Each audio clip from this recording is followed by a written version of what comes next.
અને પછી ખાલીપો વર્તાય છે. ત્યારે બીજા પર્વતનું ચઢાણ શરૂ થાય છે. અને આ બીજો પર્વત એટલે અર્થ અને આધ્યાત્મની ખોજ. અને અર્થ એટલે પૂજા, મંદિર, ભક્તિ એવું કશું જ નહીં, પણ અર્થ એટલે purpose and meaning of life. અને કઈ રીતે મળે, ક્યાંથી મળે? તો જે ક્ષણે આપણે આપણું ફોકસ સમેટવામાંથી, ભેગું કરવામાંથી અન્ય કોઈકને આપવા તરફ કરીએ છીએ, ત્યારે આપણને આપણો પર્પસ જડે છે.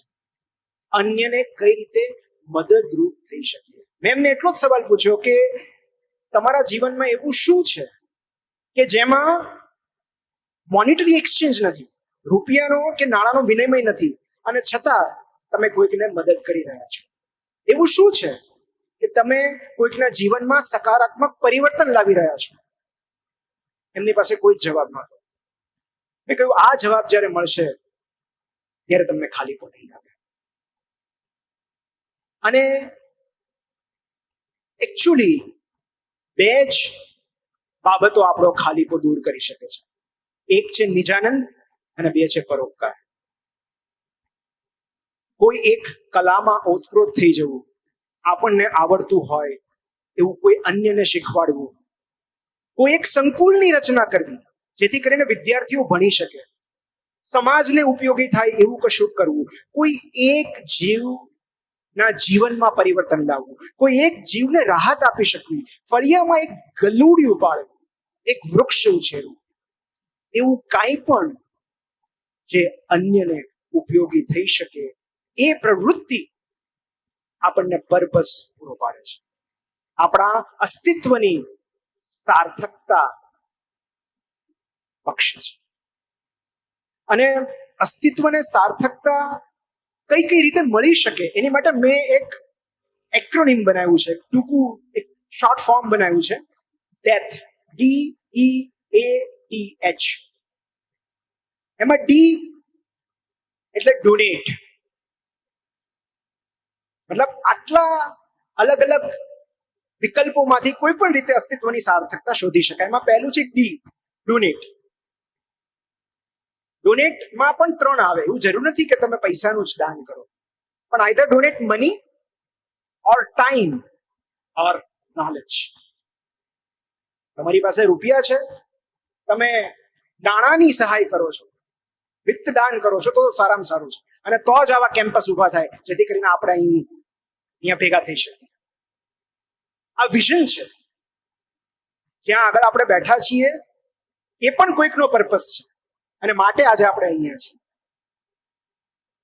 રૂપિયાનું દાન થઈ શકે એવું નથી, તો સમયનું દાન કરો, ઓર નોલેજનું, જે કંઈ તમે મેળવ્યું છે એનું દાન કરો. ઈ ઇઝ એક્સપિરિયન્સ.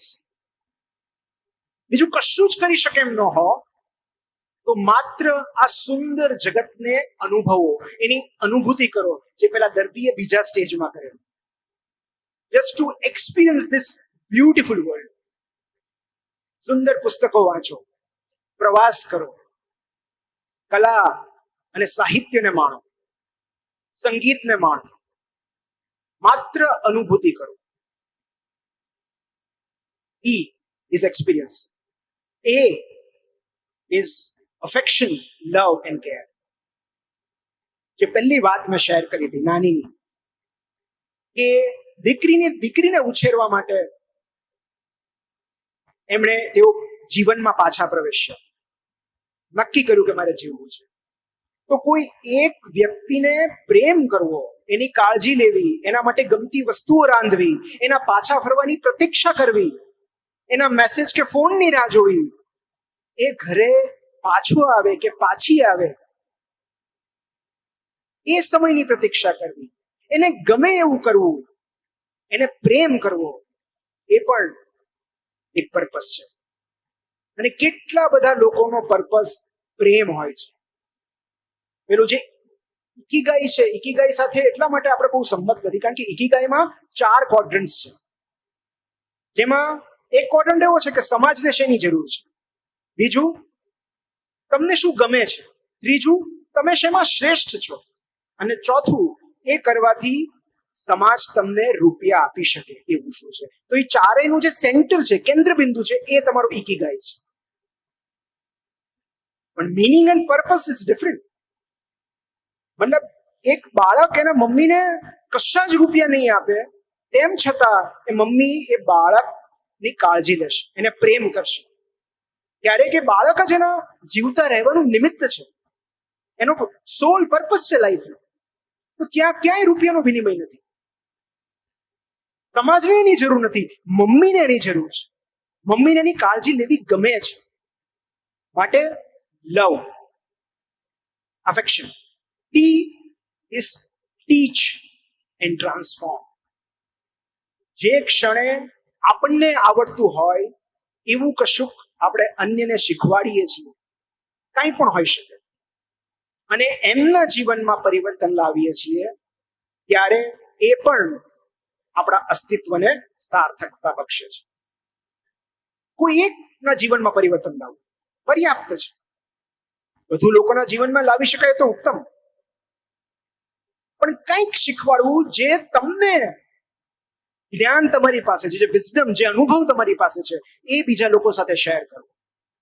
તમે કશું તમારી પાસે એવું છે જે અન્ય લોકો પાસે નથી, અને જો તમે શેર નહીં કરો, પુસ્તકો દ્વારા, વાતો દ્વારા, વિચારો દ્વારા, લેખન દ્વારા, અભિવ્યક્તિ દ્વારા, તો આ જગતની જાણ નહીં થાય. So tell your story and teach others. And last is H, help.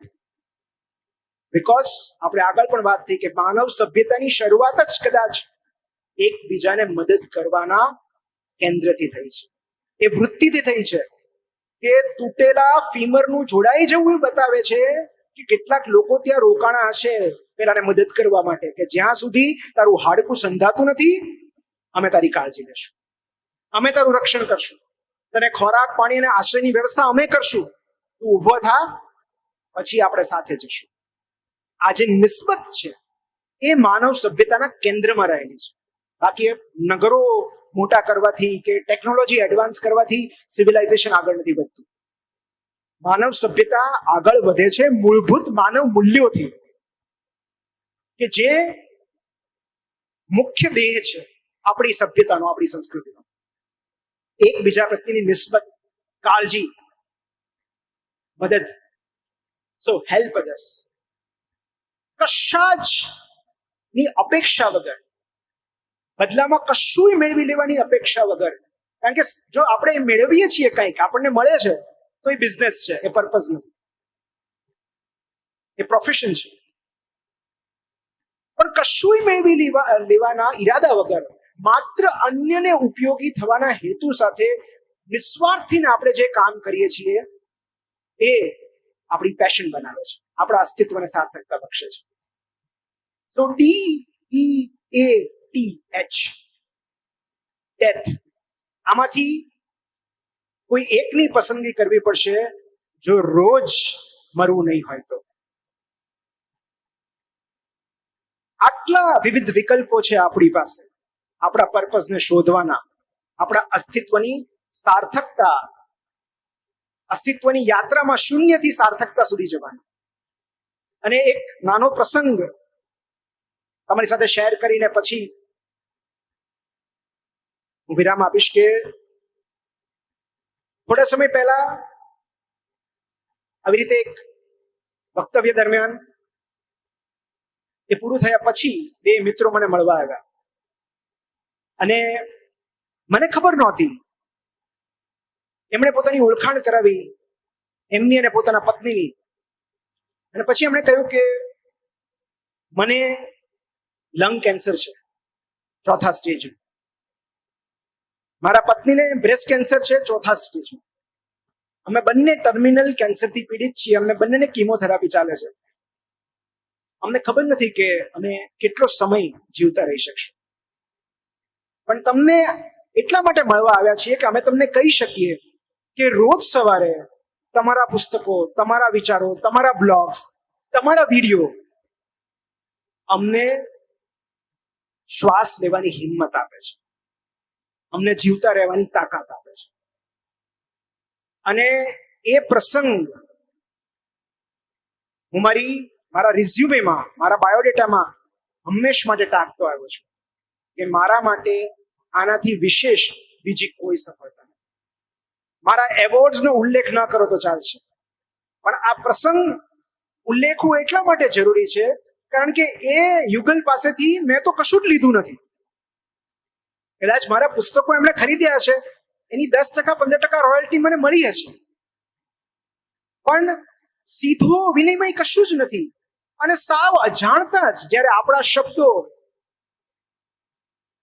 કોઈના જીવનમાં પરિવર્તન લાવે છે, ત્યારે આપણને જીવતા રહેવાનો પર્પસ મળે છે, ત્યારે આપણને આપણું અસ્તિત્વ સાર્થક લાગે છે. કારણ કે words can heel, words can hurt or words can help. માટે શબ્દોની પસંદગી બહુ જ વિચારીને કરવી જોઈએ.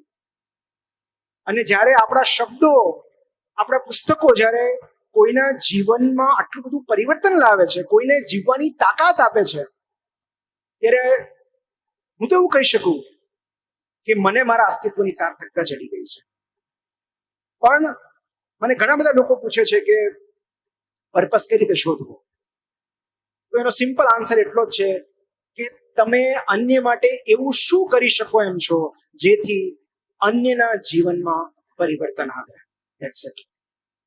તો આ સંકુલની સ્થાપના, આ સંકુલનું વિસ્તરણ, નવીનીકરણ, આ બધું જ કોઈના વિઝનનો, કોઈના પર્પસનો એક ભાગ છે. કેટલો વિશાળ છે આ પર્પસ. વ્યક્તિગત જે સપના હોય એને ડ્રીમ્સ કહેવાય, એને ડિઝાયર કહેવાય, પણ જ્યારે સમૂહ માટે કોઈ સપનું જોવાય એને વિઝન કહેવાય, એને પર્પસ કહેવાય. અને માટે આપણે પણ આજે અહીંયા છીએ એનું કારણ કોઈકનો પર્પસ છે. અને એ પર્પસ હજુ પણ આગળ વૃદ્ધિ પામે, વિસ્તરણ પામે અને બને એટલા વિદ્યાર્થીઓને મદદરૂપ થાય એવી શુભેચ્છાઓ સાથે